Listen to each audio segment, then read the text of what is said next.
Hi, everybody. My name is Lydia. I'm 69 years old. I've been married for over 52 years. I have 4 children. I have 10 grandchildren, and I am a cancer survivor. I was diagnosed March 11th, 2015. It was my 68th birthday.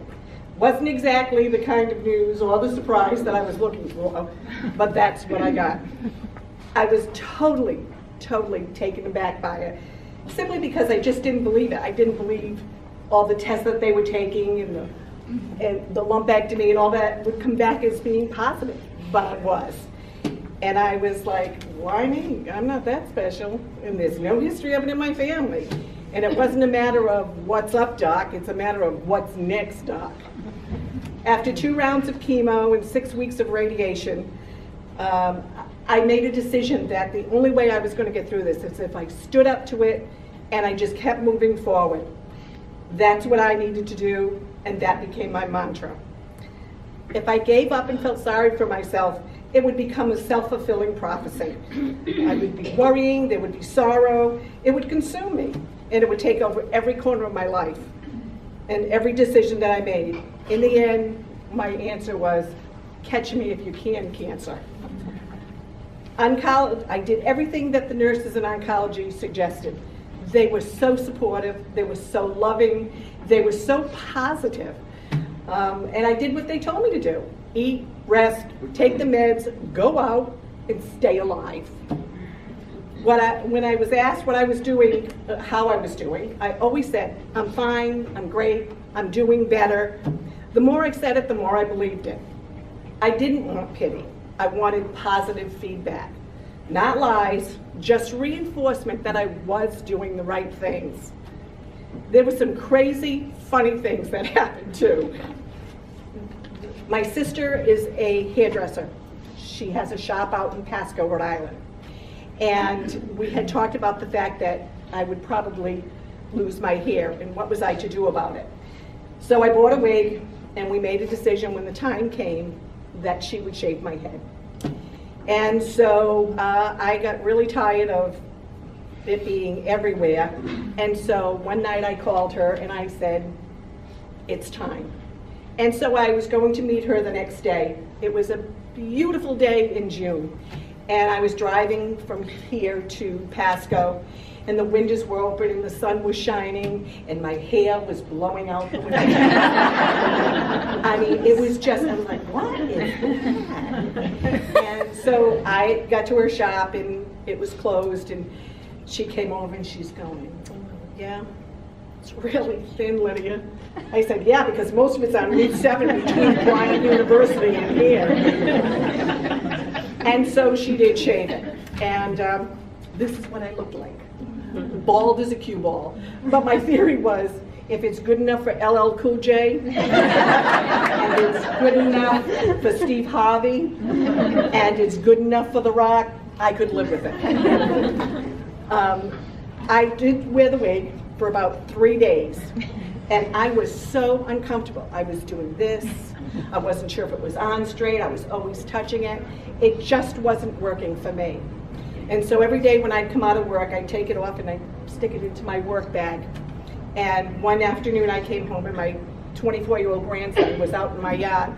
And so I crossed to speak to him, and I had the bag over my arm, and as I'm walking to him, he's doing this. And I said, what's the matter? He said, Graham, you rock that bald head. Yeah, I know, put that wig on again. I just thought that my hair would be like the prodigal child. It would come back when it would come back, and eventually it did. Slowly, but eventually it did. My biggest boost through the whole thing was family and friends. I know I'm tough, and I know I can handle a lot. But when you hear the C word, it makes you weak in the knees. It makes it very difficult to know where you're going and what you're going to do. But I was blessed with an army of warriors to help me fight fear and anxiety. My daughter was my rock. She kept meticulous notes. She drove the staff in oncology crazy.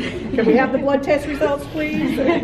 And she formed friendships with the nurses, and they joked and they kidded, and it made me feel normal. it made me know that life is still fun. My daughter-in-law was also a great supporter. She was there through appointments and helped me to decipher some of the things that I was being told. Finding things when I needed them, calling me when I needed it. My sisters consulted with each other, and then they barraged my poor daughter with questions about what was this going on and what was that going on. My sister that lives in Florida had her co-workers asking her all the time about my prognosis and how I was feeling, because some of them had been through the same thing. And so she finally one day brought in a stack of notes, left them on their table, and said, if you want to know, then send her a note. And I got 20 notes from women that I had never met, who didn't know me, but who cared. They cared about the situation. They wanted things to be right because it's hopeful for everybody if it turns out right. I have a sister who had a customer bring her what she called a love quilt. She had made this beautiful quilt, and she told my youngest sister, when your sister puts this on in chemo, when she's relaxing and she's laying there, she said, this will help her to know how much love she's surrounded by. And it worked. Friends at work gave me a pep rally card when they found out I was going to start chemo. It was worth it. I got some great gifts. And then when I ended it, we also celebrated ending it. And that was a major milestone, a big step. I was on so many people's prayer list that for a while my name was spoken more often than Taylor Swift on entertainment. Through all the months of treatments, I was reminded of some very important lessons. Not to shut family and friends out. They need you, and you need them. Not to pretend I could carry it all alone. And don't whine. Nobody wants to hear you whine. They want to know that things are getting better, not that you're going to whine every time they ask you how you are. Remember to be positive. It's better to be positive. And believe it will work out. If you believe it, it will. Whatever the end is, it's always the travel there. It's the journey. So make it a positive journey. Stay upright, move forward. My name is Lydia, and I'm a cancer survivor.